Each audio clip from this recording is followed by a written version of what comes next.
هلوز باللوز يا حبايب قلب ام روكا. قبل ما نبدأ فيديو النهارده عايزين نصلي كلنا على النبي في الكومنتات.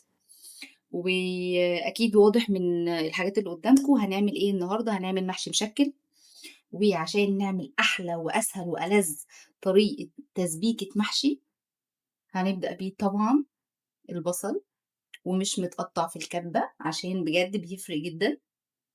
وخضرة محشي برضو ما بتتقطعش في الكبة، ودي طبعا التوابل هقولها لكم وانا بحطها. ويلا بينا نبدأ. دلوقتي بنسخن الحلة وهننزل بيه معلقة من السمنة، وهننزل عليها كمان بمعلقة كبيرة من الزيت.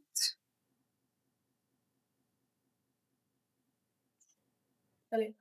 وأول ما السمنة والزيت يسخنوا معانا هننزل بالبصل اللي احنا مقطعينه كبير.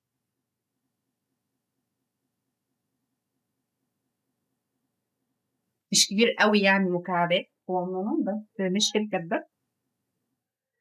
هنستنى على البصل لحد ما يدبل. ودلوقتي بعد ما البصل دبل معانا ما خدش لون، احنا مش بنديله لون خالص، هو بس مجرد بيدبل. هننزل بيه معلقة من الصلصة كبيرة.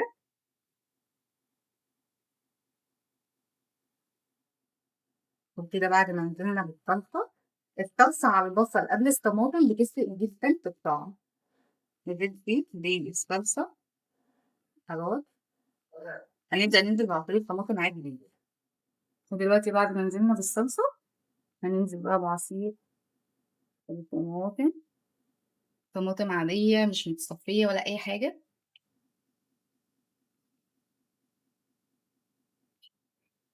ماشي، دلوقتي هننزل بيه التوابل. أساسي معاكي بهارات محشي: كزبرة ناشفة، فلفل أسود. أنا أم روكا بتحب تحط إيه؟ باحب أحط بابريكا مدخنة أوي بتفرق جدًا. باحب أحط جنزبيل مطحون، معلقة صغيرة من الجنزبيل المطحون، ربع معلقة قرفة، مكعب ماجي.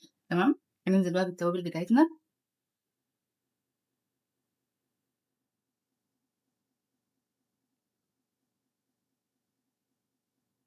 وهنقلب.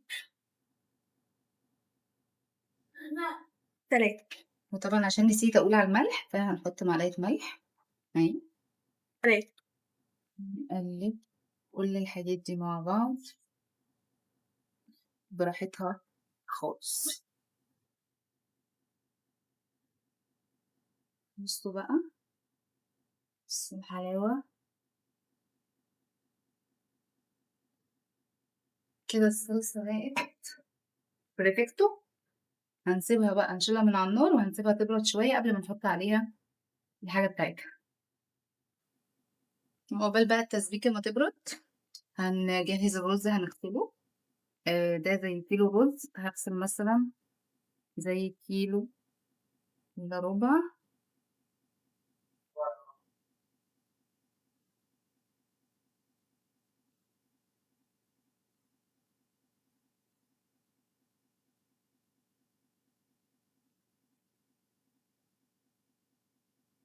ابتدي.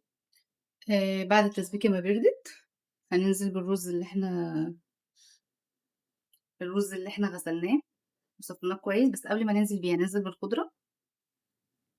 بعد كده هننزل بالبصل. دي بصلة متقطعة برضو تخين شوية، اللي هي مش في الكبة خشنة يعني. بتفرق قوي البصلة النية دي في المحشي. هننزل بيها، ودي طبعا لو مش عايزاها ما تحطيهوش. هحط الرز اخر حاجة. هقلب بقى كل ده وبعدين هرجع لكم. ودلوقتي بعد ما جهزنا خلطة المحشي هنبدأ.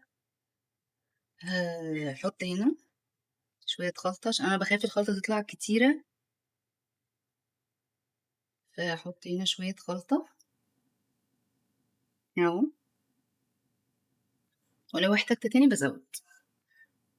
وهنزل عليهم برز.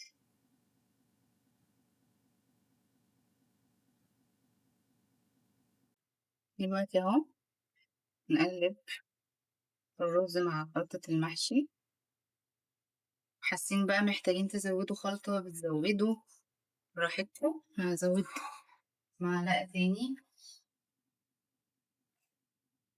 اهو، واحدة كمان.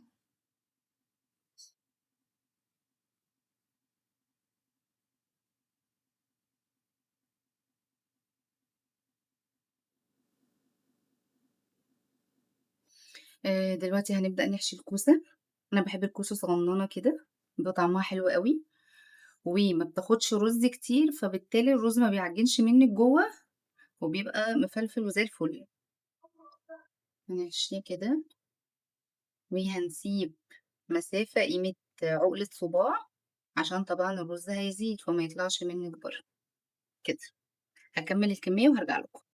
ودي كده الكوسة بعد ما حشيناها.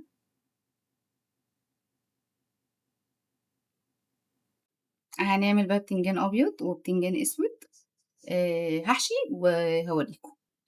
ودلوقتي خلّصنا حشو الكمية كلّها، ده هنا بتنجان وفلفل، وهنا كمان حطيت قرنين فلفل كده عشان بيدّوا ريحة حلوة، وهنسويه وارجع لكم. دلوقتي بقى إحنا هنسويه، حطينا شوربة لحمة، تمام، هنا وهنا. ما تمليش البتنجان والكوسة والحاجات دي شوربة أوي، لإن أصلًا هتنزّل مَيّة. طب أنا ما عنديش يا أم روكا شوربة فراخ، ما عنديش شوربة لحمة. عادي هتعمليها بشوربة الماجي وهتبقى حلوة أوي. هتسخّني مَيّة وهتحطّي فيها مكعب ماجي ومعلقة صلصة وتدوّبيهم كويس وتسقي بيهم المحشي وهيبقى حلو أوي. وكده أهو بعد ما المحشي استوى معانا، ننزّله بقى. شايفين بقى الحلاوة والجمال؟ تمام.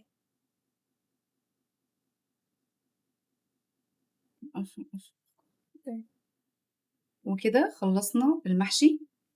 أتمنى الفيديو يكون عجبكم، ولو عجبكم الفيديو ما تنسوش تعملوا لايك للفيديو، سبسكرايب للchannel، وتفعلوا زر الجرس عشان يوصل لكم كل جديد، وسلام.